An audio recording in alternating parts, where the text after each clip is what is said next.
Hello, everyone, and welcome to the Eat the Chalk podcast video edition once again.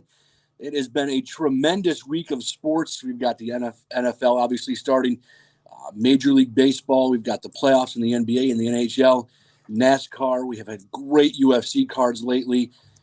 Golf's getting set, major week this week. All stuff that you can do by joining us at the DFS headquarters. If you play DFS, you want information on all of that stuff, hit us up, DFS headquarters on Twitter. We will take care of you. That is for certain. And one of the guys who does a great job of taking care of us at the DFS headquarters is at Nick from CWE. Nick joins us on the podcast video edition. Nick, much better camera this week. It's even better than mine. I'm a little jealous right now. Looking good, sir. We talked about week one before we break into some of week one. How did you do DFS-wise week one? Well, first things first, Brian. Is Nick from CWE looking good today or what? I mean, there's a fresh good camera, a nice haircut. Things are looking good, my friend. I'm throwing it back to like early 2000s, late 99s, Outcast, so fresh and so clean. Fresh. Fresh is the word, right? No, I took a shower before, so literally clean and fresh. Yeah, week one in the NFL, statistically for me is usually my best week, and to be honest with you, it is a trend I want to break this year because there's nothing more defeating than peaking. Nothing worse than peaking at the top of a season, right? Like it's terrible to feel like, okay, I did well in week one, so now I'm just going to be absolutely terrible the rest of the year. I have to remind people this is like a preview show. So a lot of the stuff we talked about in terms of what I was considering build-wise and who I was looking at, like it changed dramatically as A, you do more research, and B, more news came out. So like my 6K running back build was thrown to the wind because Miles Sanders was ruled out. So then Boston Scott inevitably replaced him in my lineups. And, I determined I wanted to go to Devontae Adams. And so my choice was, do I get rid of Joe Mixon or do I get rid of Josh Jacobs? And for the first time in what seems like forever, I made the right decision.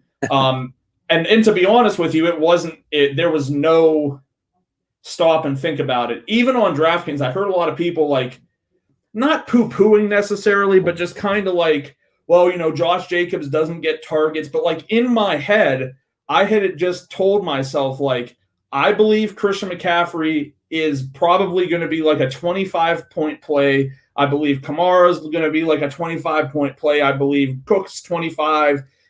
I believe that Josh Jacobs is going to run for 100 yards and 2 touchdowns, and that's 25. And if I can get him at 6'8", and all of these other guys, or 6'3", or whatever he was at, and all of these other guys are pretty significantly higher, I'm just going to do that. So I think the move that really differentiated things, one good, one bad. The bad was, I went Hayden Hurst over TJ Hawkinson, and it was a decision I flipped back and forth.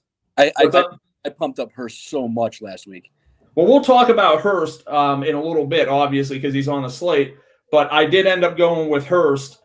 But the decision that worked out positively for me is I only had like a little bit of money left after I built my lineup. And so my choices were going to be the bottom barrel defenses, unless I moved off of Lamar Jackson, which in week one, it wasn't that I thought he was necessarily the guy who was going to get the most raw points, but I felt like he was the safest bet to not screw you over. And alternatively, I was thinking about guys like Tyrod or Dwayne Haskins or Mitch Trubisky just because their price point was so cheap, and it would let me get from my third receiver up to someone who it probably would have been Calvin Ridley. In net, it probably would have been a gain as long as I would have played Trubisky and not the other two. But I ended up landing on the Washington Redskins after Lane Johnson was ruled out, and they were minimum price. So, I cashed comfortably, probably, and then, just to put myself over more, because this is something I love to do, is just tout myself because no one else will. No, I'm just playing.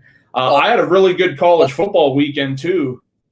On Saturday, I finished like somewhere between first and third in the main slate and all the single entry stuff because it was such a wide range of outcomes in terms of what we got from like quarterback play in college football. And then on the night slate, I finished in second place of the $10 tournament.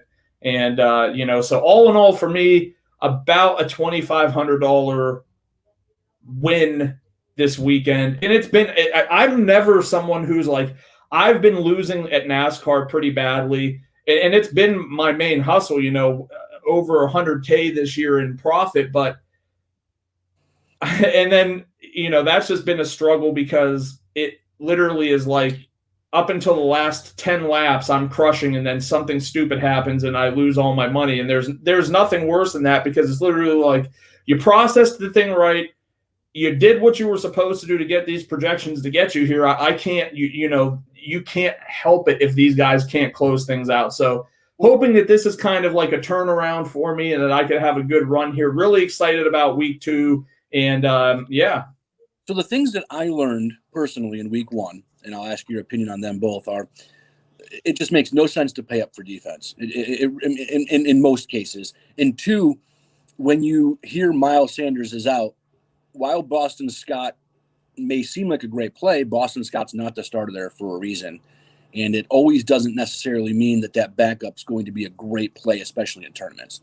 I think the second part is a good universal rule to just remember. And I think we mentioned it like last week on the podcast, is that oftentimes in basketball, it's a great example too, where like if a small forward is out and a new small forward is starting, it doesn't mean just, oh, this guy's cheaper, plug him in, that's going to be the play. No, that production can get spread out to a different place where it's not necessarily going to fall on the replacement to be the better play. I stand by Boston Scott in this situation. If you look back at kind of like how he was last year in some circumstances where Miles Sanders wasn't available, he had productive games. I think of all things, the one thing I will go back and kind of say I personally didn't consider because I got caught way too much up in player hype, which happens from time to time, is, you had Antonio Gibson, who, Adrian Peterson put over, but you saw they still had 4 running backs, including him, on the team. Bryce Love, even like 2 weeks ago, was being reported as likely to be a healthy game day scratch early on in the season. And so I think that perhaps I was a little bit bullish and my lineups would have balanced, because I ended up spending up on 2 of my receivers.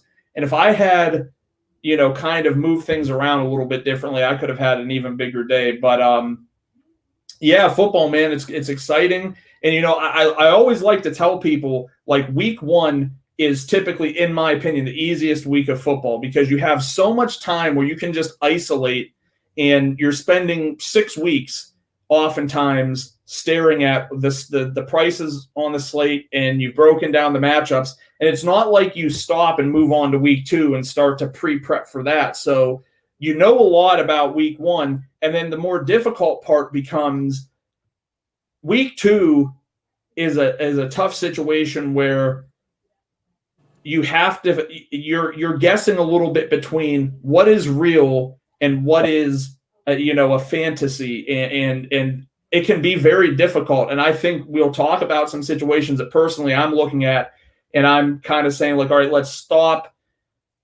and think here about this before we jump into it. There's no guarantee I'm right, but these are just situations that jump out to me as potential traps. And I think the person I'm thinking of most in that situation is Saquon Barkley. He's the second most expensive guy on the slate, more expensive than Elliott playing at Chicago. And God, it didn't look like he had any opportunity to even move the ball an inch after he received it from the quarterback, Daniel Jones. It's rough. No, it was awful. It was awful watching Saquon Barkley. And the worst part of it was when I was doing all my crunches for the 913 slates I played between primetime and 2-day primetime and showdown and this and that and everything else you could do. Like, I went in and I was like 15% Barkley, no Barkley at captain on showdown especially. But the pricing the pricing on the slate and the fact that I was putting in like Corey Davis was someone I liked a lot. Eric Ebron, who didn't pan out at all, was another guy. So like the pricing, just even though I was like, I want 15%, and I always set minimums before I really try to set maximums. And when I would run it, it would still be like 68% Barkley. So that was a mistake that I need to kind of learn from in my process, is that if I'm really like mostly out on a guy, I have to make sure to hit that max too. I know it sounds silly that like you would do that. You should just do that arbitrarily, like if that is your conviction. But I didn't, and it ended up, and it really wouldn't have mattered because I had 8,000% Connor and he got hurt. So, I feel like I left money on the table, and I think that is a position I need to be in a lot of times because it makes me try harder the next week. I have both Nyheim Hines and Benny Snell Jr. in my season-long week with former host Brian Drake. So little added bonus for me there. Little shout out to the Big Ten for getting some football started too, by the way. Oh yeah, how about that? Well, and I've been seeing that now.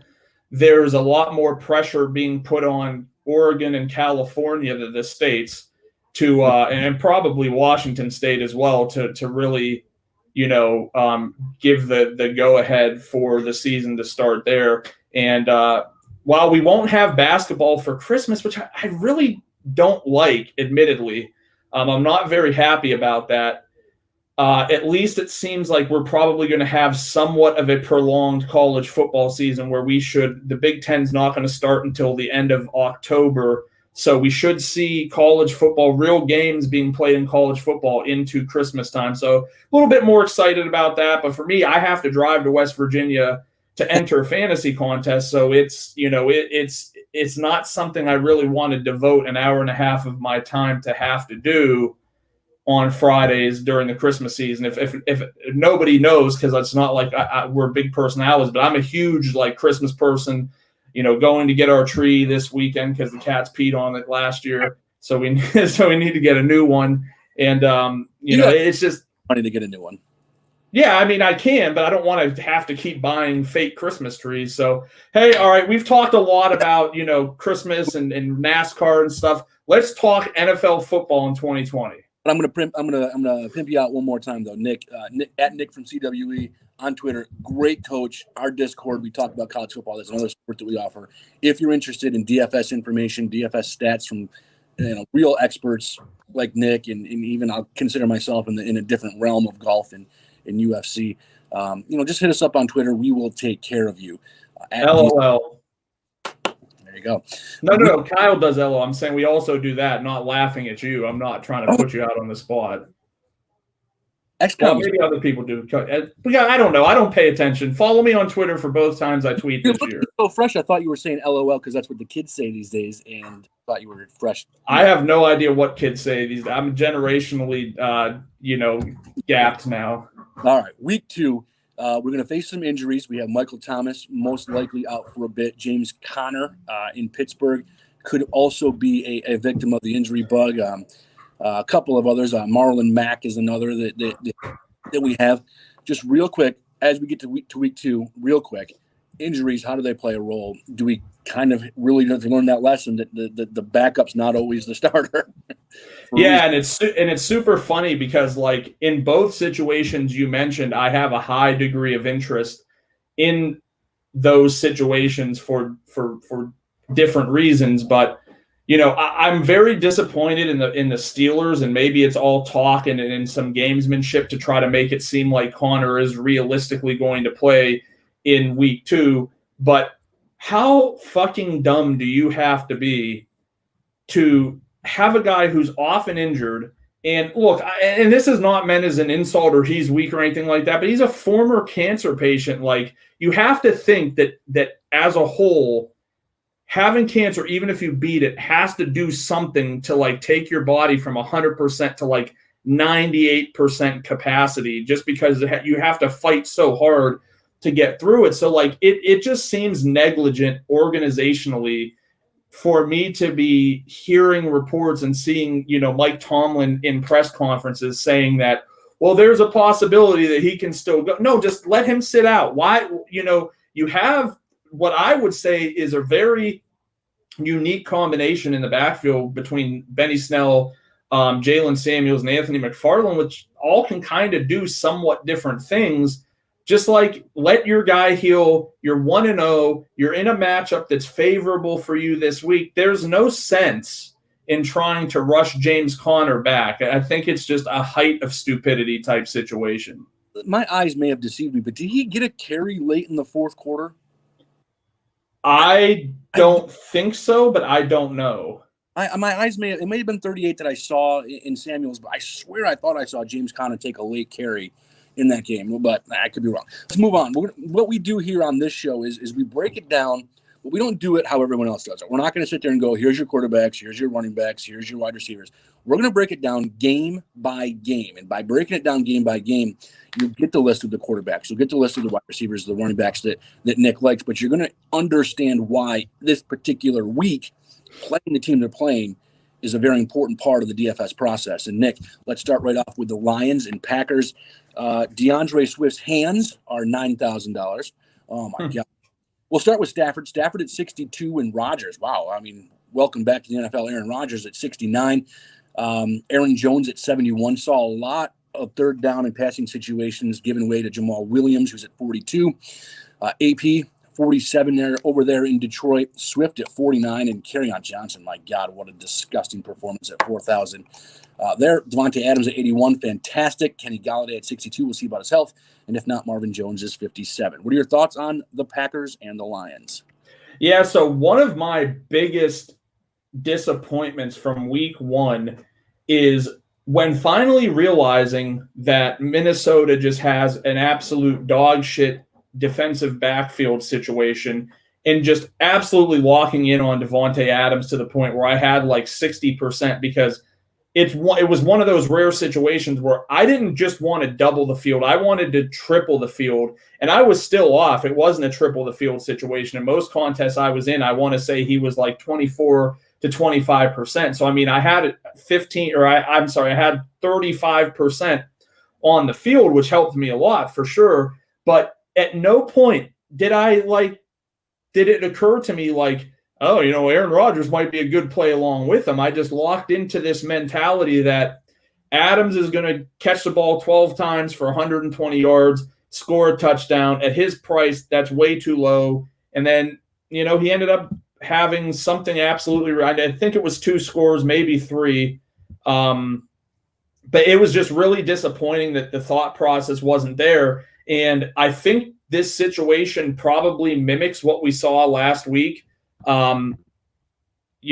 Where it should be more, it should be a situation where Aaron Rodgers will be throwing the football more. I genuinely believe that's how you're going to beat the Lions. And so Rodgers should be throwing the ball more, but you're not going to get him at like 2% ownership. Now, quarterback ownership is a fickle bitch because it's never a situation where you get someone who's like 60% owned or something like that, unless it's just like absolutely totally egregious, like Lamar Jackson priced at 4K or that time, like it as a parallel, like one time in FanDuel priced TK Hernandez at $200. They accidentally left off a zero when pricing him. So if they accidentally price Lamar at like $890, yeah, he deserves to be in every single one of your lineups, but quarterback ownership's always a little bit lower. It's a good spot for him.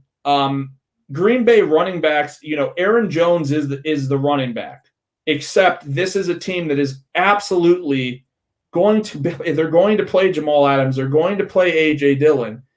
I think it was a pretty good guarantee coming into this year that Aaron Jones had potentially the most severe touchdown regression coming because he had like 22 touchdowns last year, just not a sustainable number in the modern day NFL for someone who's, not extremely involved in the offense. And he's involved, but he's not Zeke-like, he's not Kamara, he's not, CMC. So I think it's going to pretty consistently render him a tournament-only option. Devontae Adams' price didn't go up nearly enough. He was He had 14 grabs on 17 targets for $156 and 2 touchdowns. I feel like you could pretty much bank him at 12 targets a week. Where the catches land at, probably somewhere between 7 and 10. Good bet for the 100-yard bonus pretty much every week.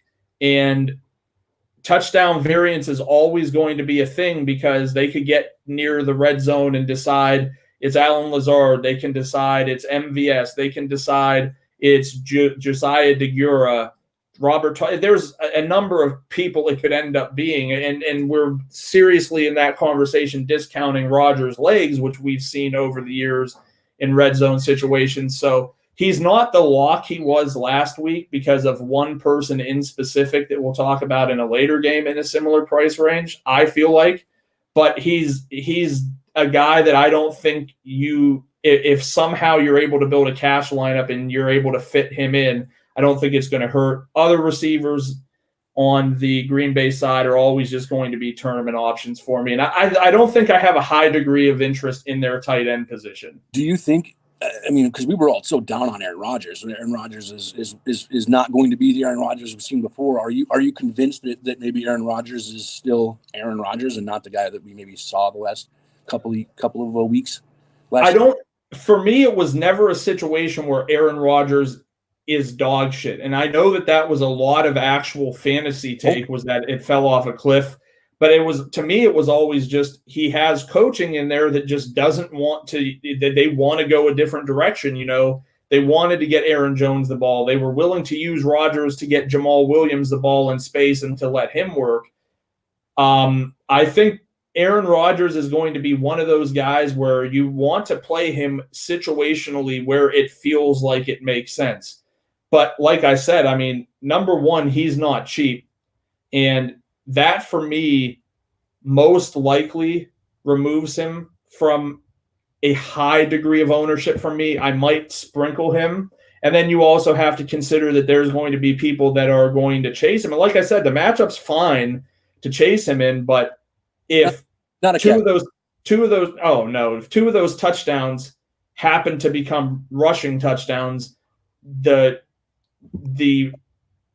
score he puts up is no longer that like, oh my God. Is there anything in Detroit Hawkinson possibly at 5,200, but even that, obviously you're not going carry on, and if Galladay's hurt, is there anything in Detroit that interests you at all?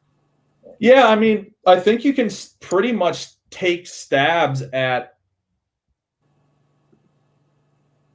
I don't know that I'm setting. I think you can still consider Hawkinson in cash games, but it would almost be primarily if Galladay is out. I don't think that Marvin Jones is a bad play. I think I would still probably render him more tournament specific.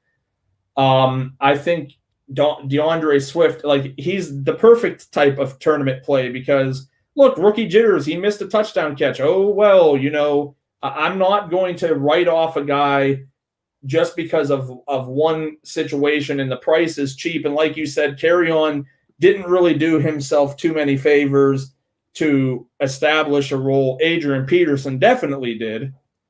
And even Stafford, I think Stafford can make for some, if you're assuming that Green Bay could come into this situation, Rodgers and Adams maybe connect for a couple early scores. They establish a running game, and we see a situation like we did in Minnesota where Stafford's playing from behind. There's opportunity for Stafford and Swift, Stafford and Jones. And Quintez Cephas saw a lot of targets in his 3.8K, so I don't hate him.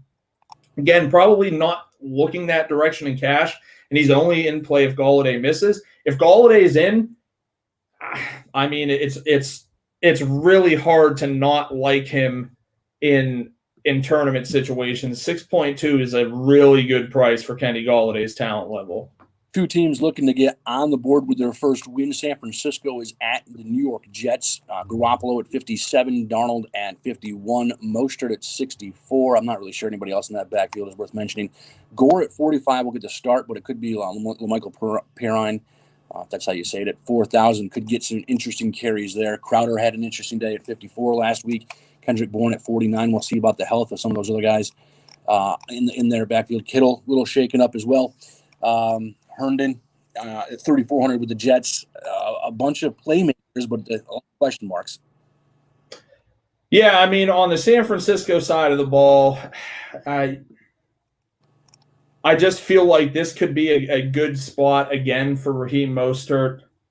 And I feel for people who played him like myself, because he was pacing to just have an absolutely monster day. And it's not like he had a bad day by any stretch of the imagination, but he was close to a 30-point day. Had he got, another catch for 5 yards, it would have put him over the 100-yard mark in receiving yards. And so at that price, I think he's probably like fringe cash game viable, because I do think he's earned the lead back role in that backfield. But I do think you're going to see McKinnon in some passing situations. I do think you're going to see Tevin Coleman early on in games. And this is a week where you probably don't need to, as of right now, go that route, but I don't mind that play. And then on the game script theory, though, if you're going to go, the Jets are really not good. They don't have Bell. Mostert would probably be a game script kind of play. Oh, yeah, it's not going to be McKinnon. You're not going to see McKinnon with 15 carries. It's possible you could see Coleman. I mean, coaches have done weirder things in times past in determining like which one of their players are going to do what.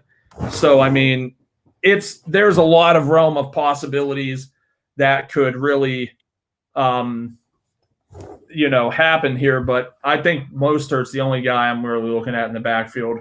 That camera, I'm just looking at that. It's so nice. It's like $30. I have a motto, or not a motto, but like one thing in life that I always do is very rarely do I try to go for like the luxury model immediately. I want to see can I get good bang for my buck? DFS. Yeah, exactly. So exactly, I'm value shopping, and this one, it had good ratings. So the rest of this team is incredibly fucked. You got Kittle that's injured, and I'm just going to be honest, even if he plays, I have almost no interest in a hobbled player. When, as crazy as this sounds, there's players that aren't hurt that you could also choose from. So when my choices are a really good player that is hurt versus a really good player that's not hurt, I think I am going to try my hardest most times to just go with the guy that's not hurt. And then that receiving, I just don't know what to make. It's a disaster. Yeah, and I think Jordan Reed is becoming like a popular, if George Kittle misses, look out for this guy. And I get it. It was cool. Huh? He can last a game. Yeah, I'm saying, and I didn't see him out there, but I'd have to assume that Ross Dwelly is in the mix, and he'd be the one of the two that I'd actually prefer. But in all honesty, I'm just not really looking to play these guys. Anyone Spinner Crowder on the Jet side? It's an interesting tournament spot for Sam Darnold. San Francisco is basically out of outside cornerbacks. Brashard Perriman is playing hurt, but he also played at like every passing snap on Sunday. So I think there's some potential opportunity for him there. Again, this is tournament only. At 3,500, I mean, Crowder should still see some targets. You're not banking on a performance where he houses a long one like he did Sunday, but he's still going to get a dozen targets. And if they're more efficient than they were this past week, he could get 10 points just on catches. Right. So I don't hate these guys. I mean, Herndon's in the mix. It was thoroughly disappointing, and I'm glad I didn't land on him in cash, even though he was cheap. And then it's just really concerning to me, the mentality of the Jets. I'm not interested. There's no scenario where I'm playing Frank Gore, or if they add Kalen Ballage, I think I'm fine with just, not. Not 100% Kalen? I'm good. I played Kalen Ballage when he scored 7 touchdowns against Texas Tech one time, and that's the last time he ever did anything for me. And I can confidently say it's probably going to be the last time he ever does anything for me. Any interest in LaMichael? I don't know. He's apparently dealing with an ankle injury himself. There's just not a point, in my opinion, to do it. All right. Giants and the Bears. The Bears got gifted that win last week against Detroit, and the Giants that offensive line just looked atrocious against the Steelers. Now, granted, the Steelers' D line is fantastic. That front seven is pretty darn good. But Daniel Jones at 58, Trubisky at 55. You've got Saquon at 84. I don't see how you can go there. I just don't see it. Montgomery at 56, Cohn at 48. Again, a mess. Shepard, Slayton. You got Shepard at 55 and Slayton at 5,000 for some reason. I'm not sure how those aren't flipped. And Allen Robinson, the controversial Allen Robinson at 64. And then we look at the tight ends, Evan Ingram at 53 and Jimmy Graham at 38. Can you play Saquon? You can't play Saquon, right? I don't really have much of an interest. I mean, logic dictates you can do anything in tournaments in the NFL because what does it take for a guy like Saquon? He can break off there's several scenarios, right? He could break off an 86-yard touchdown run, which we saw, especially in his rookie year, like it was just a weekly situation where he just tore these long runs off, get the 100-yard bonus, get another short yard touchdown, and be relatively terrible the rest of the day and still put up over 30 fantasy points just off of two situations. Hard though, ball handed to him, and there's two guys in the space. It's really hard to. Yeah, I don't know what the Chicago defensive line is like. That's something I'll have to check into. I just haven't really had time. I'm going very superficial off of stuff. A lot of stuff I saw mostly on Sunday versus like what stats say. Barkley didn't look good at all on Monday night, for sure. The reason why Slayton's 5K is because pricing came out, during the Sunday night football game. Yeah. So and I said it in the room. Look, here's the reality of the situation. Sterling Shepard is the best receiver on this team. And I think that a lot of times that's the mentality that the price makers on fantasy sites actually take into consideration a little bit more. Difference between being the best receiver on your team and being the best receiver on the team fantasy-wise, because that's exactly. It's a huge difference, and I think that's a gap that still hasn't been efficiently addressed a lot of times. So, I mean, I almost called him Steve Slayton. Is Darius Slayton cash game playable? I mean, I can see an argument either way. I don't necessarily think there's going to be a ton of volume there, but it's a positive game script, and he's another guy that can rip him off. I really didn't like what I saw out of anyone else. Evan Ingram saw some, targets. I think he's a possible tournament bounce back play. On the Chicago side of the ball, I'm not playing Jimmy Graham. I don't care if he almost had 2 touchdowns. Doesn't matter to me. He's just not someone that I'm going to consider too heavily. Maybe I'll change my tune if he does another somethings in this game. I'm not really interested in the running game too much. I think that I would be looking at, Robinson and Anthony Miller again, and I still don't think Trubisky is the worst. I think Trubisky is going to be a better fantasy quarterback this year than he is going to be an actual quarterback. Even if he scored 5 fantasy points a game, he'd still be a better fantasy quarterback than an actual quarterback. There was an interesting conversation. I was watching the Fantasy Football Hustle with Brian Drake and Dwayne McFarland on their YouTube channel last night, and they do season-long fantasy football. Talk an awful lot about what trades you should make, what moves you should make, and they got into a conversation about talking about how the gimmicks. Like, at what point do we end the gimmicks and just find ways to get players the ball rather than trying to it just seemed, and I didn't put it in my mind, but the more I thought about it as he was saying it, Dwayne was talking about it, it made a ton of sense. It just seems like the Bears are trying to be too cute on offense rather than just giving the ball. That may be Allen Robinson's problem. Yeah, it could be. I read that. And just so Drake knows, he is getting invoiced for the mention that we just gave him. Nothing comes free in this world. But yeah, I mean, I read literally. I got an alert from one of the fantasy apps. I think Sleeper. I'm in a couple dynasty leagues there, and they said that Allen Robinson had a productive conversation with Matt Nagy.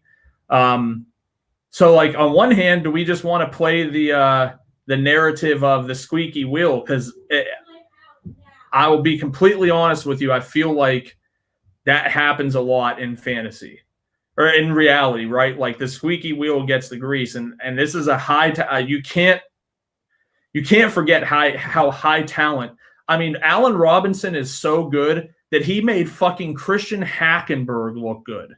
And if anybody watched Christian Hackenberg play in the NFL, there was never a moment where he could be confused as good. Never. I was at Beaver Stadium for the Allen Robinson touchdown late from Hackenberg over at Channing Stribling. I actually had a pretty popular college football podcast, and I'm pretty sure that play. Yeah, I'm pretty sure that I was the only person that I knew of that was like really like this guy is going to be bad, mark my words. And it's the one thing I was right about in life. So, I think Anthony Miller's in play, but the price on Robinson, 6'4" on DraftKings, I think it's fine. He dropped a pretty layup touchdown, to be completely honest with you, in the first half. That was just frustrating because I had him in my I had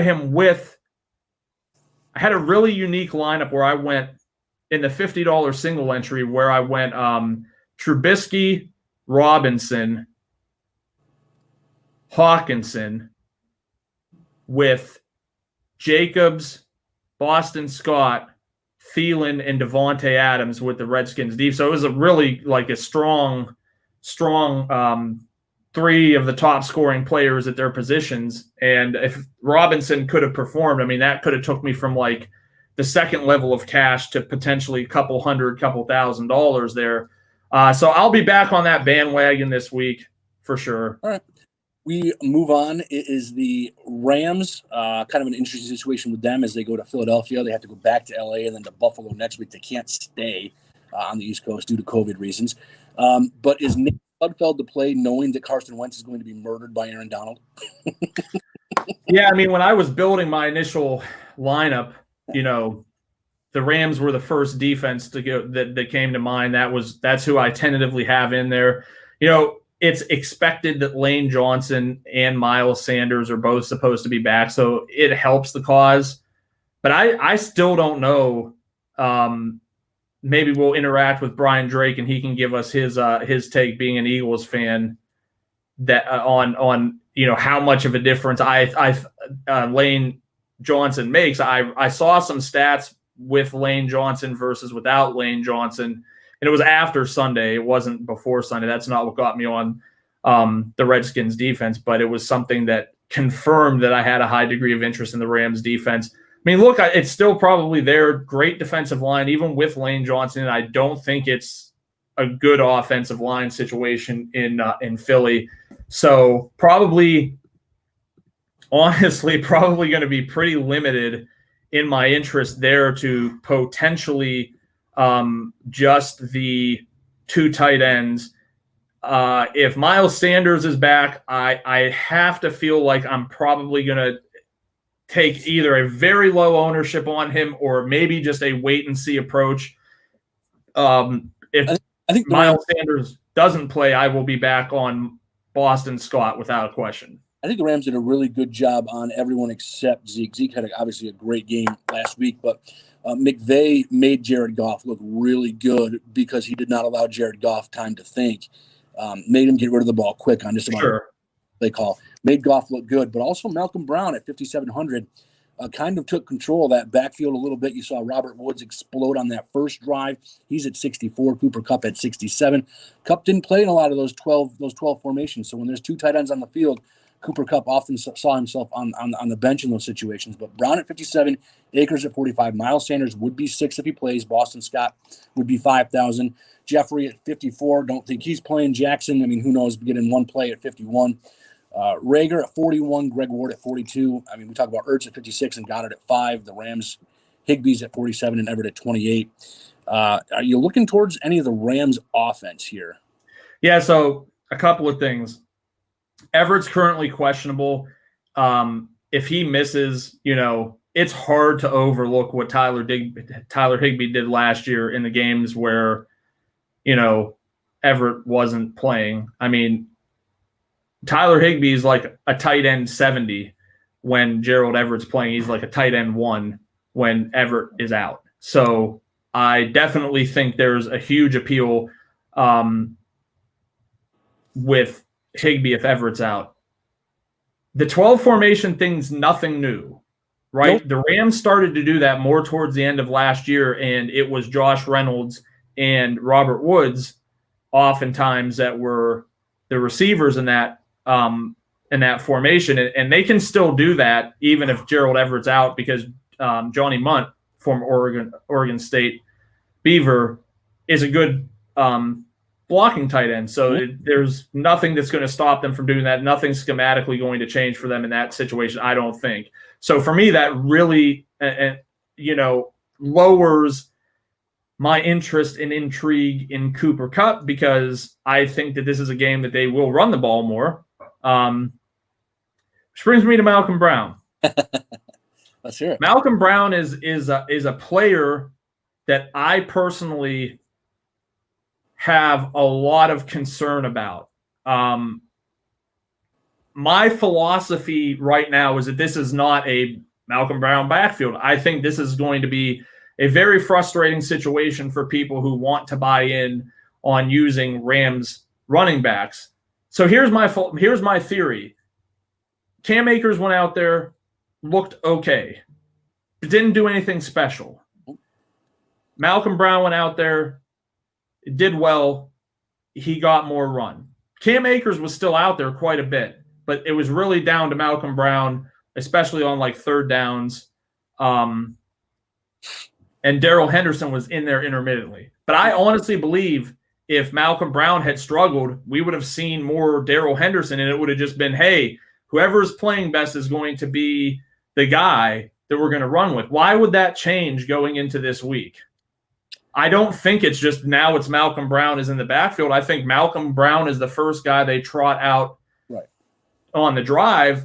But if he starts to struggle, it's not going to be a Zeke situation. It's not going to be a Kamara situation, a CMC situation where, look, you're our guy, and if you're struggling, or even Derrick Henry looked like garbage for the most part against Denver on Monday Night Football. But you didn't really see too much. You saw Jeremy McNichols when they were trying to catch up. All I'm saying is I think Malcolm Brown makes sense in season-long leagues to pick up, because if it is him, he's going to win you your league. But in daily fantasy, there are certainly situations where he's not viable even this week. There are also situations where the Rams completely flip the script on their offensive game plan, and they decide that we're not facing Aldon Smith and DeMarcus, and the guys that really pressure the quarterback. I'm not sure the Eagles, while Brandon Graham does a great job of that, I'm not sure the Eagles are up to that level of the Cowboys right now. So they may put more on Goff's shoulders this week and see what he does with it. Any interest in Deshaun or Rager or anybody in that field? I mean, you could take some shots in tournaments. Like I said, I don't mind the tight ends. I think Dallas Goedert might eclipse Zach Ertz this year. And if they trade him? Yeah. Yeah, I think so. I don't see why you keep him, But, man, it's just if the Rams' defensive line is able to handle that offensive line like we saw Washington do last week, it renders a lot of these guys unplayable, because pretty much all of them got all of their production before that defensive line really started dominating. The Jacksonville Jaguars with a surprise Week 1 win. Gardner Minshew and DJ Chark connecting on a touchdown to give the in Tennessee, as we mentioned, Derrick Henry up and down performance from Derrick Henry this past Monday night. We've got Gardner at 58 and Ryan Tannehill at 59. James Robinson is going to be the guy in the Jacksonville backfield at 44. Derrick Henry at 79. A.J. Brown 61. And Corey Davis, who had a nice week one, also at 4,000. So that could be an interesting play. Looking for some cheap value at wide receiver. We mentioned Chark at 6, Chenault at 42, Keelan Cole at 43, Smith at tight end, Eifert at tight end. Probably not interested in going there. Maybe Jonnu Smith at 42, but it kind of seems like some surprise wide receivers here made their names known in week one. Can that carry over to week 2? Yeah, I have very little interest in this game. As of now, I think Derrick Henry is likely to be my RB1 in cash games. Just don't see much of a situation where Jacksonville is able to stop him. I have vivid recollections of him dropping like 160 yards or more and 4 touchdowns on Jacksonville. He's historically performed well against them, which is typically something I do not care about unless it is pretty regular. That's really it. I'll take some shots on Chenault in tournaments just because I think if Jacksonville is trying to come back, he's a guy I think that they're going to try to get the ball more because he can line up wildcat. He can line up as a running back, as a tight end, as a receiver, and they're going to move him around the formations. And he athletically might be and probably is the best offensive player on that team. Nothing against Shark.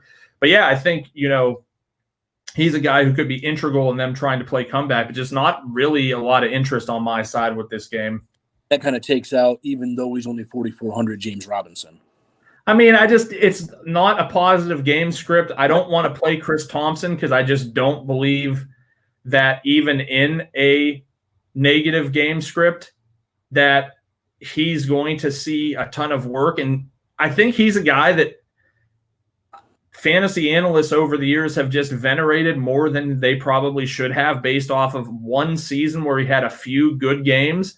But when you look through situations where he had games where he was going to be the guy, just didn't really pan out, There's a little bit of light. Okay, so Carolina and Tampa Bay, we've got the Christian McCaffrey Panthers against Tom Brady's Buccaneers. Brady, some weird things out of Tom Brady that you don't normally see out of Tom Brady, although maybe we've been kind of going down that path here the last year or so. Bridgewater at 58, Brady at 65. I don't think anybody's paying 65 for Tom Brady quite yet. 10,000 for McCaffrey. Ronald Jones, who kind of took control a little bit of that backfield at 52. Moore at 63. Robbie Anderson, who had a big play at 52. Curtis Samuel at 47. Mike Evans at 64. Godwin at 7. Scotty Miller at 41. Gronk at 41, not interested. Ian Tom, I'm not even going to go to the tight ends of the Panthers. What is your thoughts on $10,000 Christian McCaffrey, and then break the rest of it down for us? I mean, look, all I'm going to say is I've made it a year-long habit of just being against Christian McCaffrey. I'm not necessarily against Christian McCaffrey right now. I'll have some exposure to him. He's certainly not someone I'm looking at in cash games personally. And it doesn't have anything to do with what happened last week. I just really think this Tampa Bay defense is good. I don't know that Teddy Bridgewater is going to be looking for him specifically. I think what we saw last week out of him in terms of his receiving production is most likely an anomaly. I think he'll see more production in the game than that. But again, unless this guy's going to score like 25 touchdowns, you have to be prepared for situations where his floor is like 18, 19 points. So, like I said, I'll take some shots. I have a lot more interest in probably not Teddy Bridgewater. I think I have some interest for sure in DJ Moore just because I want to play situations where something happened that I don't think is going to be the standard. And that's Robbie Anderson has a big game. It's well known in DFS that people, especially early on in the season, will gravitate towards guys who are coming off of big games because it's early enough that they think, well, maybe this is how this team is going to go. I don't see that being the case. I think it's still going to be DJ Moore. I think this is a nice bounce back spot for him. But as a whole, I'm not going to be going wild. And I don't think you have to with Moore. I don't think he's going to be someone who's highly owned. So I don't think you have to do much to get some equity on the field in tournaments. Ronald Jones at all. Gronk, I can't do. Godwin Evans, I mean, what do you think? In my initial lineup, I mean, Ronald Jones was RB2. I think that this Carolina defense is bad. I don't think that he did anything special in week 1, but I do think he outperformed both Fournette and McCoy. McCoy made some really bad pass blocks that, didn't do Tom Brady any favors. He's cheap, and this is well known to be a defense and a game script that as long as he sees that kind of split that he had from Leonard Fournette last week, I think that it's a vomit type situation where you don't feel great about playing Ronald Jones, but the matchup and the price is like, man, if they do get ahead and, look, we just watched Peyton Barber score 2 touchdowns last week for Washington. And if Ronald Jones goes for like 15 for 50 and sucks and just flops into the end zone 2 times and has 2 catches for 15 yards, like it's almost 20 points. And at that price, I'm fine with that. I don't know where, like I said, that was my first run lineup. I don't have any of the possible injury situation guys in there yet. It's a preview. It's a preview show. We don't know. Like it's for sure that Marlon Mack is out. So Jonathan Taylor is a potential guy who might, but I do like Ronald Jones a fair bit. I think, you should see one of Godwin or Evans get in the end zone this week. I think it'll be a better performance at home out of Tampa Bay. I don't love, and then neither of those guys in cash games, but I think it's okay in tournaments. Even Scotty Miller kind of looked a little bit better than I expected. Maybe, I don't know if it was Evans kind of being injured that gave him some opportunity, but just something to kind of keep on your radar. And then O.J. Howard. O.J. Howard saw a pretty good amount of snaps. He scored a touchdown. And finally, for people who have been playing O.J. Howard like myself for the last 3 years, we could relish in the fact that he finally paid off one time. And it wasn't anything above and beyond, but still, like I think O.J. Howard is going to have a much bigger year this year, and it's not going to take much to do that historically. But he's a guy at 3,900 I have some interest in. Okay, Denver, Pittsburgh. We've got the Broncos and the Steelers. Drew Lock at 54, Ben at 63, Melvin Gordon 51, Melvin Gordon 52, Lindsey 51, Connor at 68, Benny Snell at 45, Sutton 6,000. The man that I think most people will be interested in, and I think his career is, thank God that Ben is back, at Juju at 65. Deontay at 45 just had a horrible game Monday night. Ebron at tight end position at 43. Noah Fant at 44 had a touchdown. Juju. I mean, yeah, right?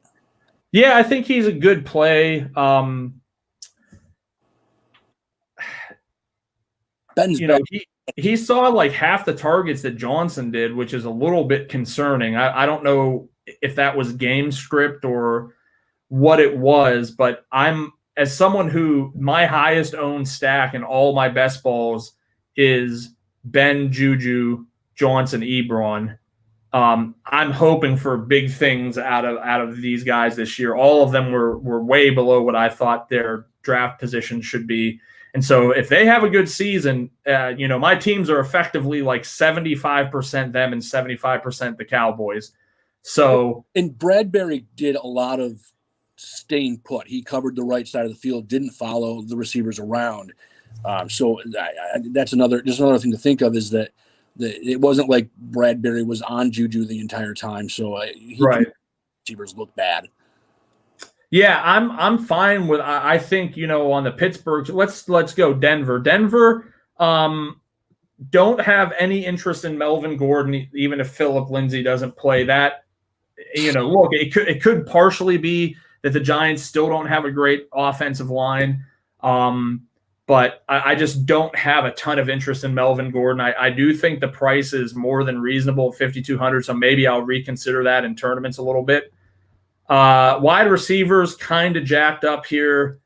I don't think the Steelers are going to end up being great in the defensive backfield. Joe Hayden didn't really look good on Monday night. It wasn't like otherworldly bad, but I think that's how you're going to beat the Steelers.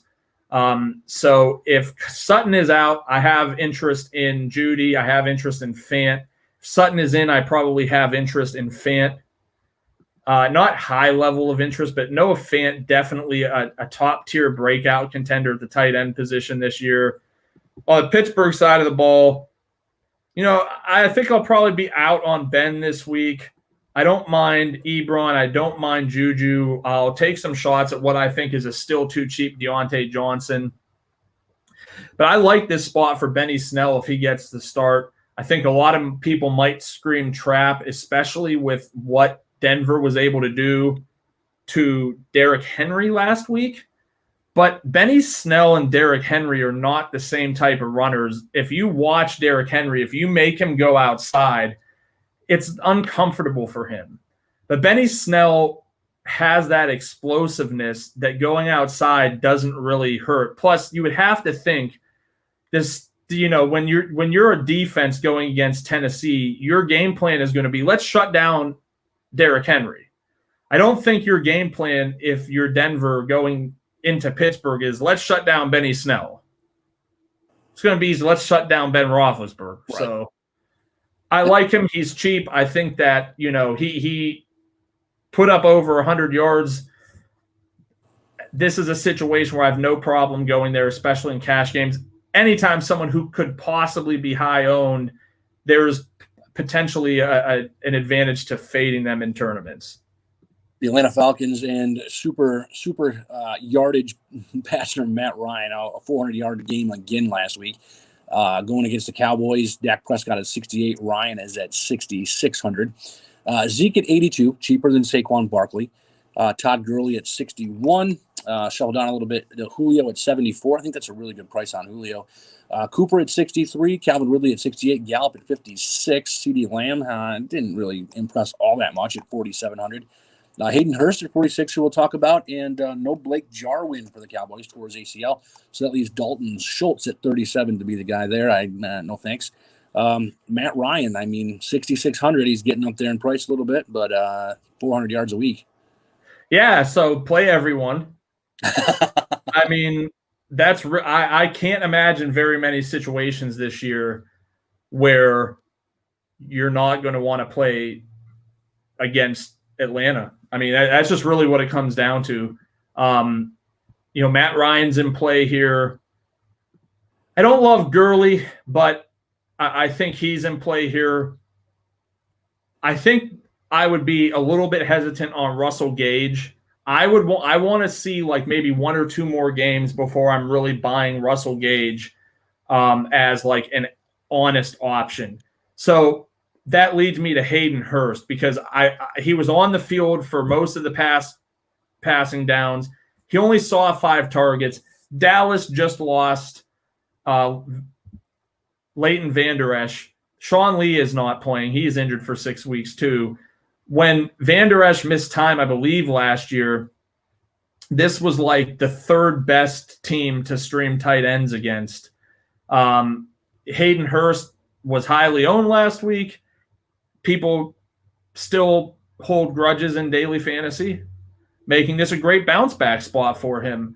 You have to understand when playing daily fantasy that touchdown variance is a massive, massive thing. Like Calvin Ridley might have got 2, but this week Hayden could get 2. This week Matt Ryan could throw for 4, and it's 2 to Hayden, 2 to Julio. So I definitely think there's appeal to going back to Hayden Hurst this week. Really, in all formats, I think the price is still fair in cash games.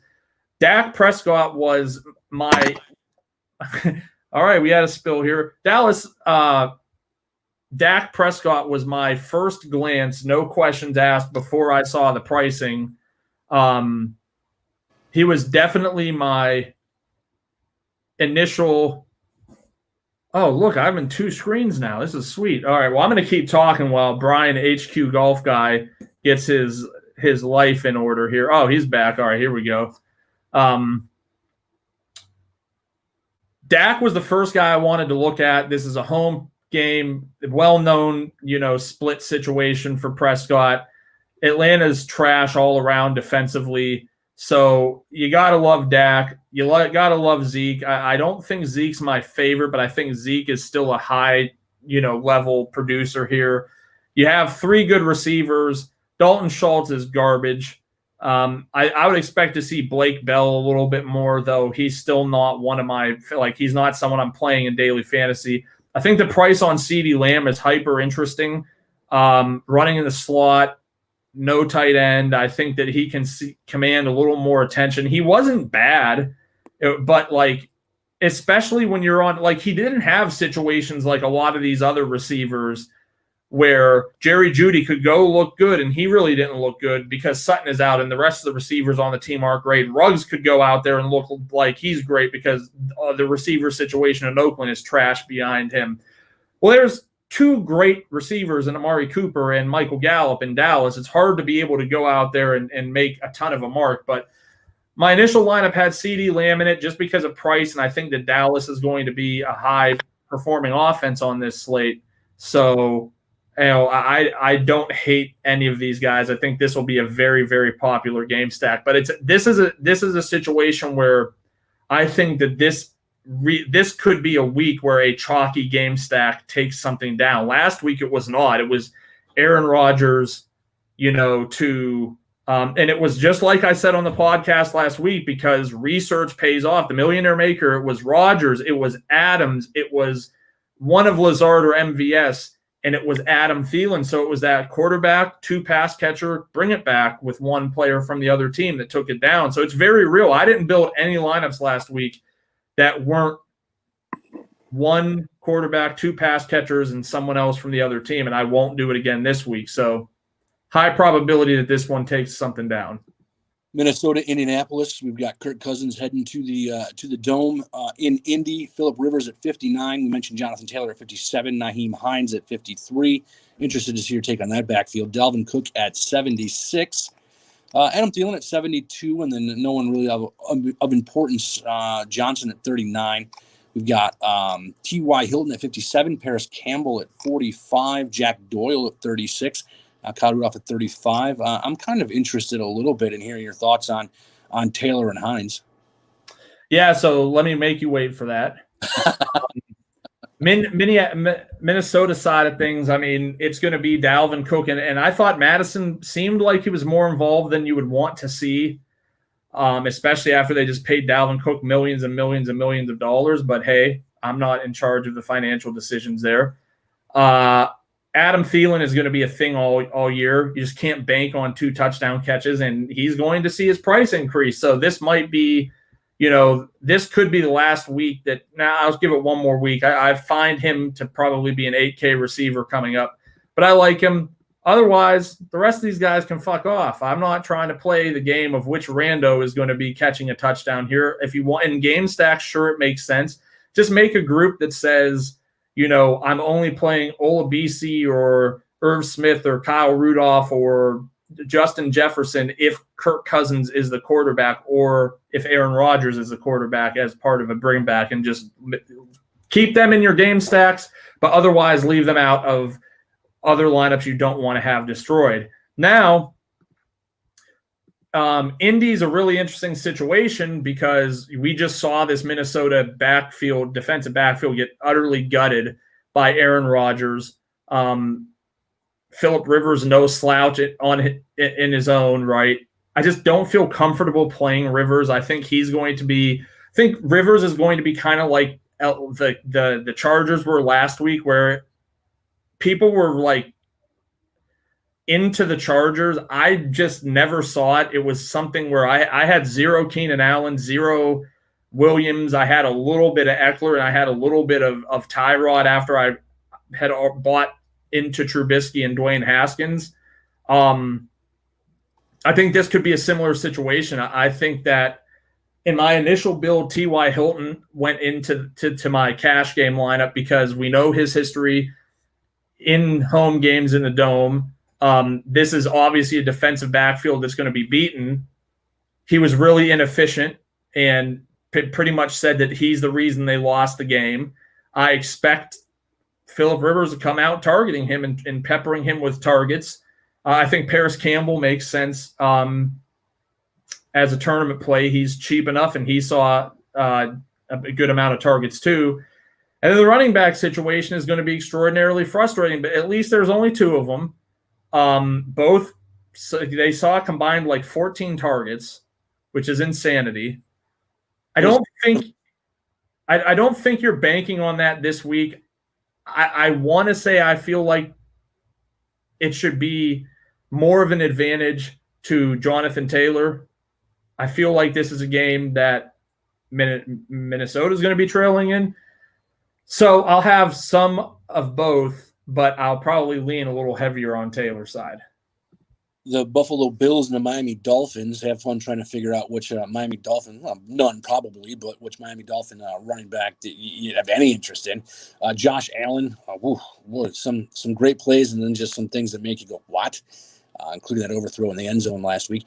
Josh Allen at 67, Ryan Fitzpatrick at 52, Devin Singletary at 52, and Zach Moss at 48 in the Bills' backfield. Howard leads the way for Miami at 47, Gaskin at 43, Matt Breida at 45. I think that he's been kind of wiped in that last man out there. Diggs at 65, John Smokey Brown at 6, Beasley at 47. You've got Devontae Parker at 59 and Preston Williams at 48. And I don't really care about Dawson Knox, but Mike Gesicki is at 4,000, the Penn State tight end. Bills, Josh Allen, he's going to be a fantasy quarterback. Yeah, I'm willing to take some shots on Josh Allen. Like, that almost doesn't need to be said. I don't mind one of Moss or Singletary. I don't know that I don't think they would be like cash game viable, just because I could see either one panning out. John Brown, pretty interesting. What's up? No, go ahead. John Brown, I think he's in a good spot here, and he still saw a large amount of targets. Diggs has some upside. So I'll play with some of those guys, and then if Devontae Parker's out, I'll play Preston Williams. But that's really it. I mean, I think there's some intrigue for, those guys that I'm talking about, but I'm not super excited. I think sometimes these Miami games can seem more appealing than they actually are. So when you take a look at, the Diggs, did Diggs impress you at all with becoming not the guy that everyone said he's just going to try to run down the field and catch bombs? Did he impress you at all with his receiver skills enough to? Yeah, Stephon Diggs is the man. I mean, he's a highly talented receiver. He's going to have his games. It's just, I think it's actually going to be tough to figure out which one is going to have the game. The Washington football team, which didn't have the offensive prowess we had hoped for during this show on Wednesday of last week, takes on the Arizona Cardinals. I got to tell you, we all heard about the death of DeAndre Hopkins, but boy, could that not have been wrong. More wrong. Haskins, I don't know. Gibson with Barber and McKissick, that's kind of a mess. You've got McLaurin at 59 and even Steven Sims at 47, which, good options, I think, for you. Haskins is at 51. Gibson at 43 still. Barber 44. McKissick at 41. Kyler Murray at 61. Kenyon Drake, who got vultured by Chase Edmonds again. Drake's 59. Edwards 46. DeAndre up there now already at 77. Christian Kirk at 43. Fitzgerald at 46. Logan Thomas, who, he was okay. His price has gone up $1,000 to $3,600. Dan Arnold, Max Williams not interested. What were your thoughts on? We expected a little more out of Washington last week and didn't quite get it. Yeah, I mean, and Philly has a good pass rush, which I think really put Haskins into check, and was another one of those things where I was so on a whole into what I think Haskins could do this year that I didn't consider the matchup enough. I'm going to have to do that this week, but unfortunately I haven't had time to look into it. So tentatively I plan on having some amount of ownership of Haskins, not touching the running back situation. Really, for me, I feel confident that McLaurin should have a nice game here. And then Logan Thomas is also in play. And on the flip side, DraftKings decided that against what we agree is probably still one of the worst football teams in football in the Washington football team, that they should price a running quarterback at $6,100. So my interest in playing Dak, once I saw pricing, went completely out the window, because there's no way you just don't play Kyler Murray in cash games, right? We all understand that, right? Like, you just play Kyler Murray at 6,100 in cash games. There are definitely scenarios where it doesn't work out, but as a process play, you're talking about a running quarterback against a team that's not going to be in, even though they have a good pass rush, this is the shiftiest quarterback in the NFL, bar none. So I would expect him to be quarterback chalk. DeAndre Hopkins, congratulations if you bought into him last week. It probably didn't that's a lot of points. Yeah, that probably did okay for you. The price goes up to 7,700, but I'm telling you right now, you're going to see an ownership on him potentially higher than what you saw on Devontae Adams last week, because people are going to look at the scenario and say, holy shit, he had 17 targets. I'm buying into this now. I don't think he's going to see 17 targets. I do think he's going to see 12 to 14. I think he's going to have double-digit catches. I think he's going to get in the end zone. I think another 30-point game is well within the realm of possibility. And so, I mean, to me, he was one of the first people that went into what was my early build. And I don't think he's a guy that, no matter what happened, is coming out. I think that Kyler DeAndre connection is the spot to go this week. I'm Christian Kirk tournament shots, sure. Running back situation, I think that's going to be more of a headache than we want to admit. Chase Edmonds was one of my highest picked best ball picks, like in terms of like ownership, how much ownership I have on Chase Edmonds, because they were saying all summer how much more he was going to be involved than he was.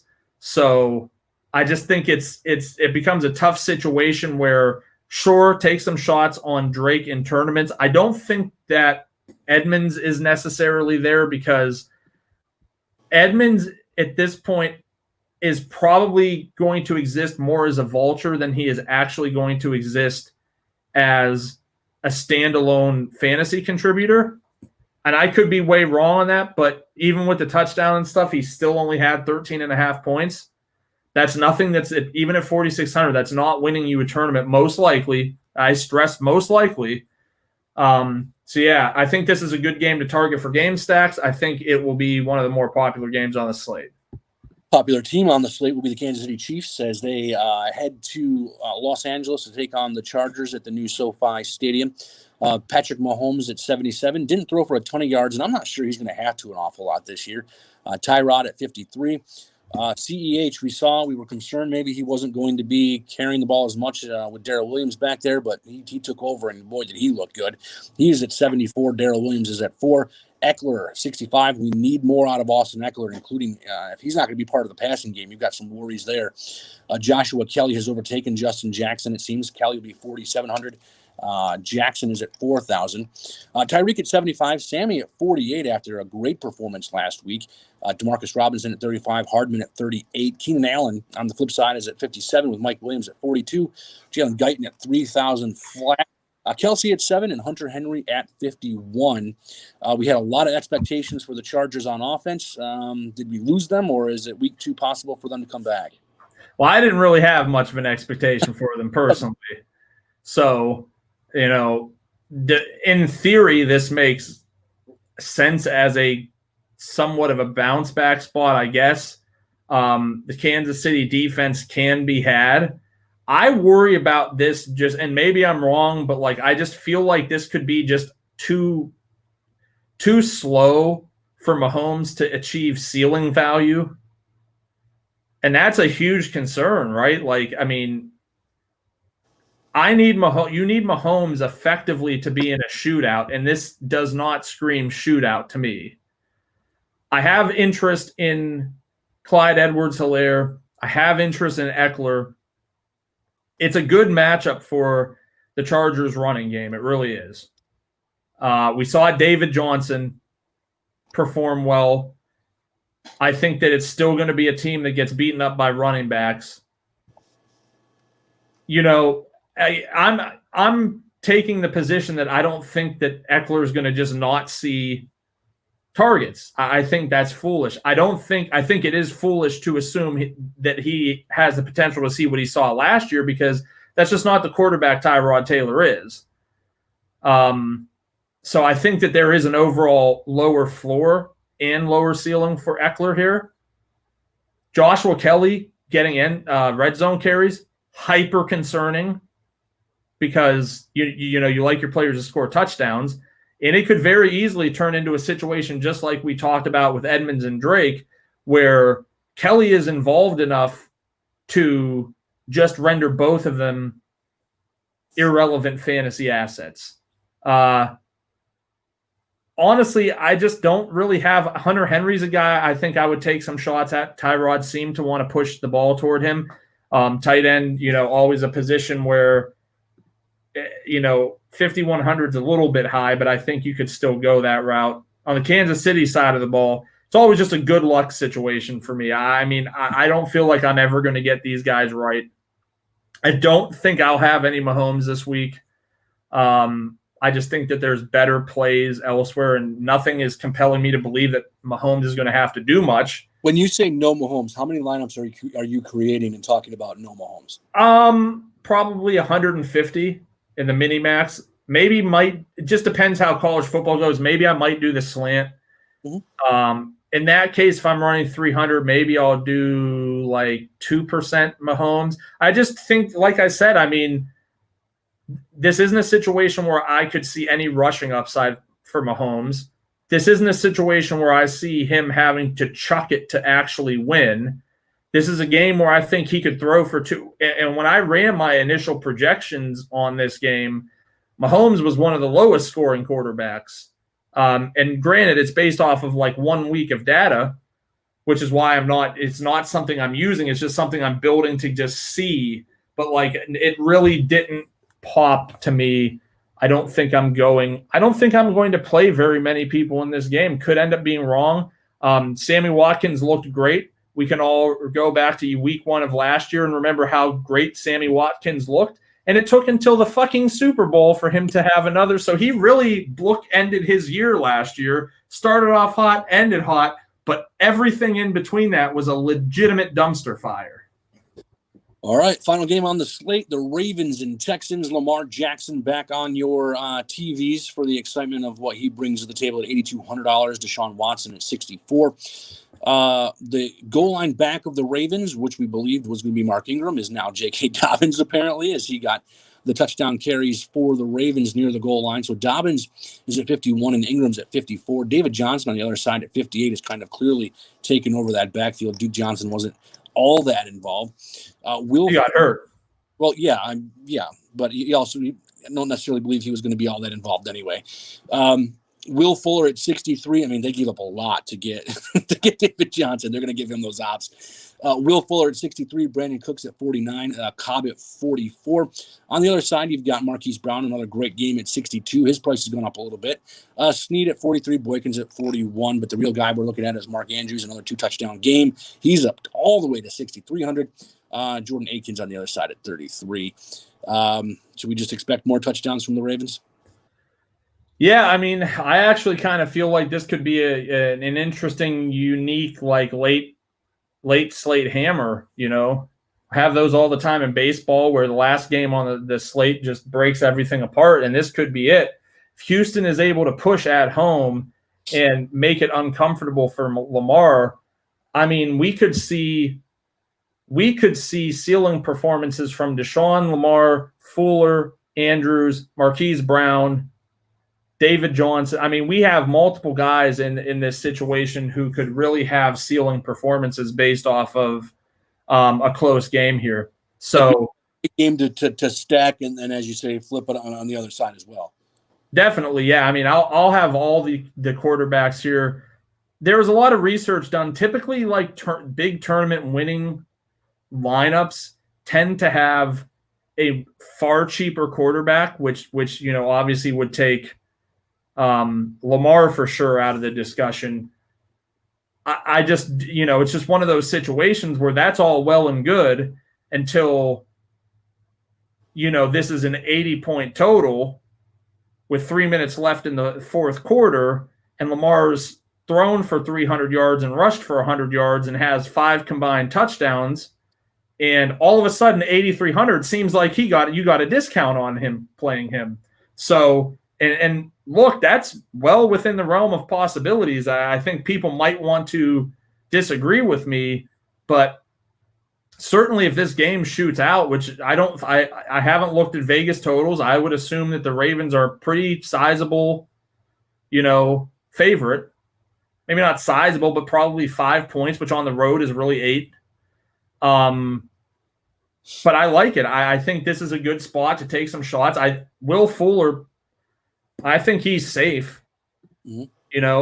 He's 6,300. I don't see there being any type of drop off in his performance or production. I think you're going to get double-digit targets for Will Fuller moving forward. So if he can combine that, if he can combine those double-digit targets with 100-yard games and touchdowns, I mean, he's going to be a slate breaker. Ingram, Dobbins? I don't really have a ton of interest. Yeah, I mean, it was cute that Dobbins got a couple of touchdowns, but this week it could be just as cute when it's Mark Ingram, or the more realistic situation that it's Lamar Jackson. So, it was funny. You said the new goal line back, and I don't know if that's true. I think the goal line back is still Lamar Jackson. There may have been some sarcasm in that. Yeah, so I don't think, interestingly enough, maybe I think the two guys that are cash game playable here, Lamar is always going to be like fringe cash game playable, but 8,200 is a lot, especially when you have a $6,100 Kyler Murray. But I think Will Fuller, I think Mark Andrews are guys who are good cash game plays from this game. I don't know that I'll go there myself, but they make sense. I think that Andrews is going to see a lot more production actually being on the field more this year. And Will Fuller is just going to be a target hog as long as he stays healthy. All right. That is the game-by-game breakdown of Week 2 of the NFL DFS season. Nick, appreciate it. Real quick, where you go kind of start your build on cash lineups? Where are you going real quick? Yeah, I mean, for me right now, like I said, it's Kyler Hopkins, 100% for sure. I cannot see a scenario unless Hopkins sits where that isn't the route I go. I think I'm probably going to go Derrick Henry with that. And honestly, I think I'm probably going to go Logan Thomas in cash because I think he's too cheap. I don't want to spend high. I love Hayden Hurst. I don't want to say I know, but I feel like I know that Hayden Hurst is going to have a big game this week. I'm okay missing out on it. I'm definitely going to try to be spending low at the running back position for my other 2 spots. I think it probably will be another week where I try to go to we'll try to go 3 running backs in cash. I'm really, and again, I haven't tested this or whatever, but like you mentioned Julio at 7,400. That seems for this matchup, that seems too cheap for a guy, who managed damn near 30 fantasy points without scoring a touchdown last week. So you have one of those positive touchdown regression games. I could easily see him doing something similar to what Devontae Adams did last week. So I guess what I'm trying to say out loud as I'm walking my way through this is if I could spend really cheap and Derrick Henry may end up being someone that gets the cut, and I might go something wild like fucking Mack, or not Mack, Taylor, Snell, and Ronald Jones, and just try to fit in Julio, Hopkins, and another, top tier wide receiver who I think could go for 10 catches, 100 yards, and a touchdown, and just take my 30 points from each of them and hope that those little running backs don't kill me. Nick, thank you. Appreciate the insight this week. DFS headquarters at Twitter. So it's at DFS headquarters on Twitter. Get all of our NFL stuff. We've got the U.S. Open this week. We've got a great UFC card, NASCAR, NFL, college football. We have guys that break it all down. So if you're interested in getting some of the best stats and information there possibly are, even some head start lineups over there at the DFS headquarters, by all means, please get on board. Give us a DM. He is at Nick from CWE. He also would appreciate some Twitter messages, and I don't, though. So I'm at HQ Golf Guy, but don't worry about that. DFS headquarters is where it's at.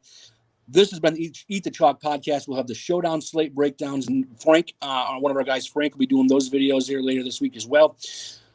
What more can we say? That's week 2. We had some good green screens in week 1. Let's carry it over to week 2.